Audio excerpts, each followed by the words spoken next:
కృష్ణారెడ్డి గారు, మేజర్ కృష్ణారెడ్డి గారు, 1971 పునరావృతం అవుతున్నట్టుగా మనం భావించవచ్చా నిన్న రాత్రి జరిగిన పరిణామాలతో? సంజయ్ గారు, మీకు తెలుసు మనం సార్, నిన్న మన డిబేట్ సతీష్ డిస్కషన్ లోనే మనం మాట్లాడుకున్నాం. అది జరిగిన ఎంబడే నెక్స్ట్ 15 మినిట్స్ లో జమ్మూ ఏరియా అండర్ అటాక్ అనే ఇన్ఫర్మేషన్ వచ్చింది మనకి. ఆ తర్వాత అక్కడ ఇంతకుముందు వారు శ్రీనివాస్ గారు చెప్పినట్టుగా S-400 యాక్టివేట్ చేశారు.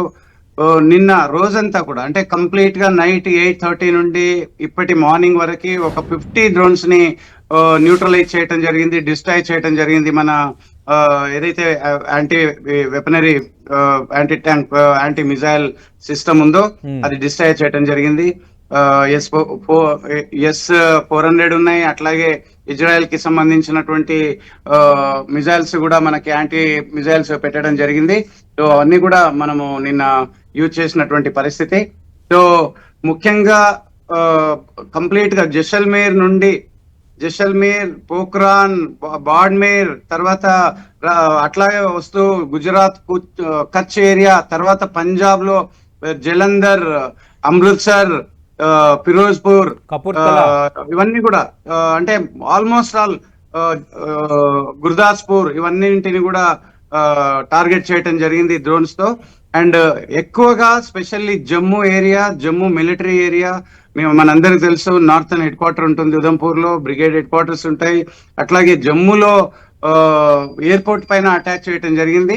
సో ఎప్పుడైనా యాంటీ మిజైల్ సిస్టమ్ వెళ్ళి ఆ మిజైల్ కి హిట్ చేసినప్పుడు పెద్ద సౌండ్ వస్తుంది, చాలా లైట్ వస్తుంది, ఇల్యూమినేషన్ అవుతుంది, తద్వారా భయాందోళనలు ఉంటాయి గనక ఆ జమ్మూ ఏరియా ప్రజలు అందరూ కూడా భయపడటం జరిగింది. సో అక్కడ అన్ని కూడా నిర్వీర్యం చేయటం జరిగింది. అదే కాకుండా మనము టోటల్ SJ-70 ని కూల్చాము, ఇంతకుముందు వారు చెప్పినట్టుగా. అది కాకుండా ఇప్పుడు ఏం జరిగింది అని అంటే, ఏదైతే బలోచిస్తాన్ లిబరేషన్ ఆర్మీ ఉందో వాళ్ళ పోస్టులన్నీ ఆక్యుపై చేయటం జరిగింది. సో ఆల్మోస్ట్ ఆల్ వాళ్ళు లీడ్ లో ఉన్నారు. అండ్ ఈరోజు 10 o'clock ప్రెస్ మీట్ తర్వాత మన వాళ్ళు కూడా ఏం చేయబోతున్నారు, ఏం చేశామని చెప్పడం జరిగింది. అండ్ పాకిస్తాన్ చాలా తప్పు చేసి ఇలాంటి సిచ్యువేషన్ అరైజ్ చేసి పెట్టుకుంది. ఎప్పుడు కూడా ఇండియా ముందు అటాక్ చేయదు అని అనుకున్నాం. ఓన్లీ టెర్రరిస్ట్ గ్రూప్స్ కే లిమిట్ అవుతుందని అనుకున్నాం. అండ్ 9 టెర్రరిస్ట్ గ్రూపులు ఏదైతే ఉన్నాయో హెడ్ క్వార్టర్స్ డిస్ట్రాయ్ అయిన తర్వాత ఇంకా 12 ఉన్నాయి. ఆ 12 గురించి మన వాళ్ళు చూస్తున్నారు. కానీ ఈ రోజు పాకిస్తాన్ మిలిటరీ కమ్యూనికేషన్ సిస్టమ్ మీద, రడార్ సిస్టమ్ మీద, మిజైల్ సిస్టమ్ మీద అటాక్ చేస్తుంది అని మాత్రం ఎవరు ఊహించలేదు. ఆల్మోస్ట్ ఆల్ ఇప్పటికి కూడా చూడండి మన నిబద్ధత, ఇండియా యొక్క నిబద్ధత, ఇండియన్ డిఫెన్స్ ఫోర్సెస్ యొక్క నిబద్ధత, కరెక్ట్ గా ప్రిసైజ్ మిలిటరీని మాత్రమే టార్గెట్ చేసి వెళ్ళటం జరిగింది. ఈరోజు కరాచీ పోర్ట్ ని కూడా డిస్ట్రాయ్ చేయడం జరిగింది. టోటల్ 10 అంటే వాళ్ళ 10 నౌకల వరకు మనం డిస్ట్రాయ్ చేయడం జరిగింది. అట్లాగే ఇక్కడ డ్రోన్ లో పిఓకే ఆక్యుపై, ఇప్పుడు మనకి సెకండ్ టార్గెట్ పిఓకే కనుక పిఓకే ఆక్యుపై చేసుకుంటారనే భయంతో వాళ్ళు అక్కడ ఉండేటటువంటి, అంటే బార్డర్ లో వాళ్ళ దగ్గర ఉండేటటువంటి గన్స్ ద్వారా, వాళ్ళ దగ్గర ఉండేటటువంటి ఎక్విప్మెంట్ ద్వారా ఇది మాత్రమే చేయగలుగుతారు. ఇది తప్ప మిగతా చేసేటటువంటి పరిస్థితి లేదు. ఎందుకంటే మీరు ఇంతకుముందే చెప్పారు, L-70 అట్లాగే ZU-23mm ఏదైతే ఇది ఉందో షటిల్, అవన్నింటిని కూడా మనం డిస్ట్రాయ్ చేయడం జరుగుతూనే ఉంది. అండ్ మార్నింగ్ ఫ్రెష్ గా డ్రోన్ అటాక్ జమ్మూ ఏరియాలో, నేను ఇంతకుముందు చెప్పినట్టుగా జమ్మూ, సాంబా, దాని ఏమంటారు, పూంచ్, నగరోటా, ఇవన్నీ కూడా ఆ బార్డర్ ఏరియాస్, అక్నూర్, ఉదంపూర్, వీటన్నింటిపైన మళ్ళీ మీరు అన్నట్టుగా ఉదయం కూడా స్టార్ట్ చేశారు. వాటిని కూడా డిస్ట్రాయ్ చేయడం జరుగుతుంది. ఏది ఏమైనప్పటికీ కూడా ఈ రోజు ఖచ్చితమైనటువంటి నిర్ణయం ఉంటుంది సార్. మనం కూడా ఇప్పటివరకు వాళ్ళకి తగినట్టుగా ఎక్విప్మెంట్ ని మనము వాడలేదు, హై ఎక్విప్మెంట్ వాడలేదు, ఈక్వల్ ఎక్విప్మెంట్ వాడాము. మనం నిన్ననే మాట్లాడుకున్నాం, పినాక లాంటి టార్గెట్లు మిజైల్స్ పెట్టి వాళ్ళ యొక్క పోస్ట్లని లేకుండా చేయాల్సినటువంటి పరిస్థితి ఉంది. నేను నిన్న కూడా అది పోస్ట్ చేశాను, కంప్లీట్ గా మీడియా కంప్లీట్ గా ఏదైతే ట్వీట్ చేయటం జరిగింది, అందరికి పంపించడం జరిగింది. పినాకాని యాక్టివేట్ చేయమని అక్రాస్ ద బార్డర్. పినాకాని యాక్టివేట్ చేయమంటున్నారు కదా, ఏంటి సార్ పినాక ప్రత్యేకతలు ఏంటి? సార్ పినాకా అనేది కూడా ఒక క్రూజ్ మిజైల్, అది 30 నుంచి 70, 90 కిలోమీటర్స్ వరకు హిట్ చేయగలిగినటువంటిది. అది మనకు సేమ్ బ్యారల్ సిస్టమ్, ఇప్పుడు S-400 ఎలా ఉంటుందో అది కూడా అలాగే ఉంటుంది. 12 బ్యారల్స్ అంటే 12 బ్యారల్స్ ఎట్ ఏ టైం అట్లా వెళ్ళిపోతాయి. 44 సెకండ్స్ లో హిట్ చేయగలిగినటువంటి పరిస్థితి. అండ్ 1 కిలోమీటర్ 1 స్క్వేర్ కిలోమీటర్ లో హిట్ చేయగలుగుతుంది. సో పాకిస్తాన్ పోస్టులన్నీ కూడా లేచిపోయేటటువంటి పరిస్థితి ఉంటుంది. సో ఈ రోజు అదే జరగబోతుంది అనేది మాత్రం నేను అనుకుంటున్నాను. స్పెషల్లీ ఈ జమ్మూ రీజన్ లో అప్ టు ఉరి సెక్టర్ నుండి ఉరి కంప్లీట్ గా ఉరి, తర్వాత అక్నూర్, జమ్మూ, ఆ చుట్టుపక్కల, తర్వాత నగరోటా, ఇవన్నీ కూడా దగ్గర సాంబా, ఇవన్నీ దగ్గర ప్లేసెస్ అన్నమాట. అంటే పాకిస్తాన్ కి ఒక 18 నుంచి 14 కిలోమీటర్ల రేంజ్ లోనే ఉంటాయి. ఒక్కొక్క దగ్గర 8 కిలోమీటర్స్ రేంజ్ కూడా మన ఏరియా ఉంది కనుక, అది వాళ్ళ కన్వీనియంట్ గా ఉంది కనుక ఆ పని చేస్తున్నారు సంజయ్ గారు. సో డెఫినెట్ గా దాన్ని మనం తిప్పికొట్టాల్సినటువంటి అవసరం ఉంది. అండ్ ఇంకొకటి, వారు శ్రీనివాస్ గారు చెప్పినట్టుగా నైట్ మనం ఎక్కడ ఆగలేదండి. మాక్సిమం మిలిటరీ టార్గెట్స్ ని హిట్ చేయటం జరిగింది. ఆ తర్వాతనే కొంచెం రిలాక్స్ అవ్వటం జరిగింది. బట్ ఏది ఏమైనప్పటికీ కూడా మనం స్వాధీనపరచుకోవటం ప్రస్తుత పరిస్థితుల్లో ఈజీయేనా?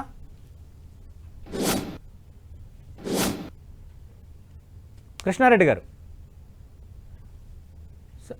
సార్, మీ ఆడియో మ్యూట్లో ఉంది సార్. కృష్ణారెడ్డి గారు. సో మీరు అన్నట్టుగా డెఫినెట్ గా జియోగ్రఫికల్ లేఅవుట్ కానివ్వండి, అక్కడ ఉండేటటువంటి టెర్రెయిన్ కానివ్వండి, వాతావరణం కానివ్వండి, మనకి సపోర్ట్ చేయకపోయినా కూడా, మీరు ఒక కార్గిల్ వార్ ఎగ్జాంపుల్ తీసుకోండి. మనం ఎలాంటి పరిస్థితుల్లో అయినా కూడా మనం వెళ్ళి వాళ్ళ నుంచి మనం వాపస్ తీసుకోవటం జరిగింది. సిమిలర్ గానే ఇది కూడా జరుగుతుంది. అండ్ మనకి అప్పట్లో ఈ సిడిఎస్ అంటే combined navy, army and air force యొక్క కాంబినేషన్ లేదు. కానీ ఈ రోజు మనకి అలా సపోర్ట్ దండిగా ఉంది కనుక మనకు ఈ అటు నుంచి వచ్చేటటువంటి ఫైర్ ని మనం న్యూట్రలైజ్ చేసే అవకాశం ఉంటుంది కనుక, మనం ఎట్టి పరిస్థితుల్లో కూడా ఎలాంటి ఇబ్బందులు ఉన్నా కూడా దాన్ని ఆక్యుపై చేసి తీరాల్సిందేనండి. ఒక రోజు, ఎందుకంటే ఈ రోజు పాకిస్తానీస్ అక్కడ కూడా అడ్వాంటేజ్ లో ఉన్నారు. సో అడ్వాంటేజ్ నుండి మనం ఆ అడ్వాంటేజ్ మనం తీసుకోవాలి కనుక డెఫినెట్ గా మనము పిఓకే ఆక్యుపై చేసుకోవాల్సినటువంటి అవసరం ఉంటుంది. అంటే కృష్ణారెడ్డి గారు, గతంలో మనం పిఓకేని ఆక్రమించుకొని తిరిగి ఇచ్చేసాం కదా, అప్పటి పరిస్థితిని ఒక్కసారి వివరిస్తారా? ఎందుకు మనం తిరిగి ఇచ్చాల్సి వచ్చింది? మనకి ముందు భారత్ పాకిస్తాన్ మధ్య ప్రధాన వివాదం అది కదా. అవునండి. సో ఒకటి, మీకు ఈ పిఓకే అనేది ఎట్లా వచ్చింది అంటే, మనకి ఎప్పుడైతే ఇండిపెండెన్స్ అనౌన్స్ చేసిన 4 months కే గొరిల్లా రూపకంగా కాశ్మీర్ లో వాళ్ళు అటాక్ చేశారు. అండ్ ఇంత ముందు కూడా నేను కొంచెం బ్యాక్గ్రౌండ్ మీకు చెప్పడం జరిగింది. సో అప్పుడు రాజా రంజిత్ సింగ్ రెజ్యూమ్ ఉండింది అక్కడ కాశ్మీర్ లో. అప్పుడు సర్దార్ వల్లభాయ్ పటేల్ గారు వారు అడిగినప్పుడు వారు ఏం చెప్పారంటే, అసలు మీరు అంటే సర్దార్ వల్లభాయ్ పటేల్ అడిగారు అనమాట, మీరు ఇది మా టెరిటరీ అని మీరు సిగ్నేచర్ చేస్తేనే మేము ఫైట్ చేస్తామని. ఎస్, నేను ఇండియాలో కలుపుతానని ఇది తీసుకున్న తర్వాత, అగ్రిమెంట్ TOR అయిన తర్వాత మనం అటాక్ చేయడం జరిగింది. సో అప్పట్లో మనకి అవగాహన లేదు, పాకిస్తాన్ కి గానీ మన లీడర్షిప్ కి గానీ అవగాహన లేదు. పాకిస్తాన్ యుఎన్ వెళ్ళింది, మనము యుఎన్ వెళ్ళాము. సో ఆ రోజు యుఎన్ ఏం చెప్పింది అంటే, దాన్ని లైన్ ఆఫ్ కంట్రోల్ గా చేసింది అనమాట. సో ఆ విధంగా ఇది ఈ రోజు వరకు అదే లైన్ ఆఫ్ కంట్రోల్ జరుగుతుంది. ఈవెన్ కార్గిల్ వార్ జరిగినప్పుడు కూడా అవతలకి వెళ్లకుండా మనం ఆపరేషన్ చేయాలనుకున్నాం, అలాగే చేశాం.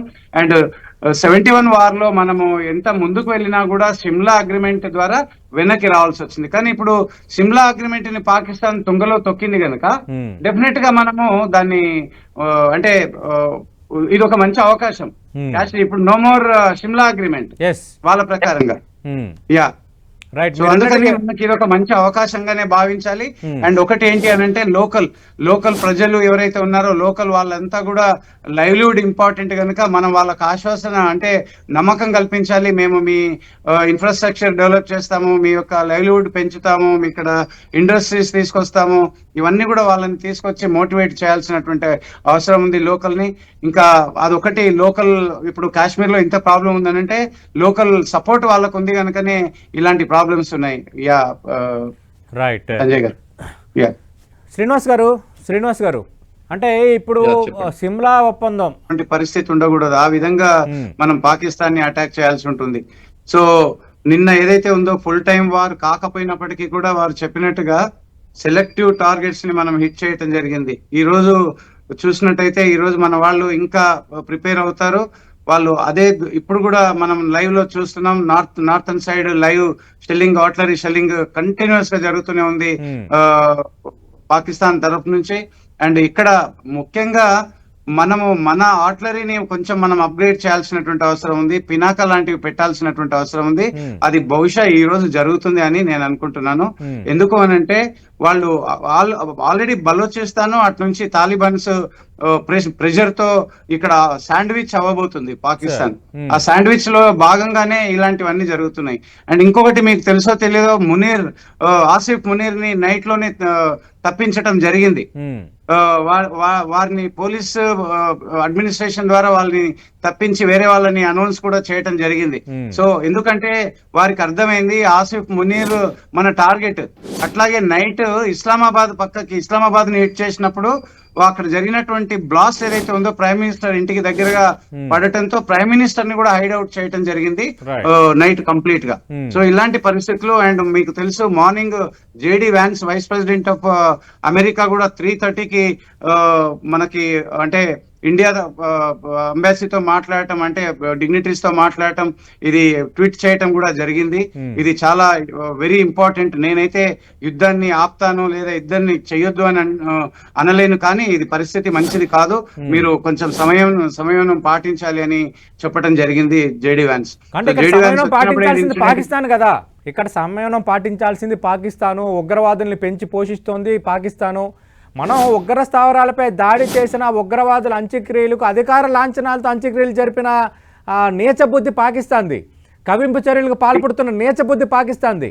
అమెరికా అయినా చైనా అయినా ఏ దేశమైనా గట్టిగా బుద్ధి చెప్పాల్సింది, గడ్డి పెట్టాల్సింది పాకిస్తాన్కి కాదంటారా? మనము నిన్ననే మాట్లాడుకున్నాం కదా ఛానల్లో, డెఫినెట్ గా ఏదో జరగబోతుందని. సో దానిలో భాగంగానే ఇవన్నీ అవుతున్నాయి. అండ్ ఈ రోజు కూడా మనం అంటే జస్ట్ ఆరంభమైంది. సింధూర్ 1 అయిపోయింది. సింధూర్ 2 అంటారా మరి వేరే పేరు పెడతారా తెలియదు ఈ ఆపరేషన్ పేరు. బట్ డెఫినెట్ గా కానీ మనకి పాకిస్తాన్ కి లెంతీ బార్డర్ ఉంది. ఆ లెంతీ బార్డర్ వల్ల వాడు అడ్వాంటేజ్ తీసుకోవటం. అండ్ ఇంకొకటి నిన్న బార్డర్ సిటీస్ అన్ని కూడా బ్లాక్అవుట్ చేయడం జరిగింది, లైట్స్ ఆఫ్ చేయడం జరిగింది. వచ్చినటువంటి డ్రోన్ కొడుతున్నప్పుడు కూడా మన మిజైల్స్ కొడుతున్నప్పుడు ఏదైతే హిట్ అయ్యి క్లాష్ వస్తుందో, మెరుపు లైట్నింగ్ వచ్చినట్టు రావటము, లైట్ లో కనిపించడం, ఇవన్నీ కూడా జరిగింది. సో ఏది ఏమైనప్పటికీ మనం మాట్లాడుకుంటూనే ఉన్నాం. సర్వసన్నద్ధంగా ఎలాంటి ఈవెన్చువాలిటీ వచ్చినా కూడా ఇండియా ఫేస్ చేయగలదు, చేస్తామనే ధైర్యంతో మనం ఉన్నాం. అదే దానిలో భాగంగానే నిన్న మనం అన్ని డ్రోన్లను తిప్పి కొట్టగలిగాం. లేకపోతే మనకు చాలా ప్రాణ ఆస్తి నష్టం జరిగి ఉండేది ఒకవేళ ఆ డ్రోన్లని మనము కొట్టి ఉండకపోతే. ఎస్ రైట్ శ్రీనివాస్ గారు, అంటే పిఓకే అనేది మనం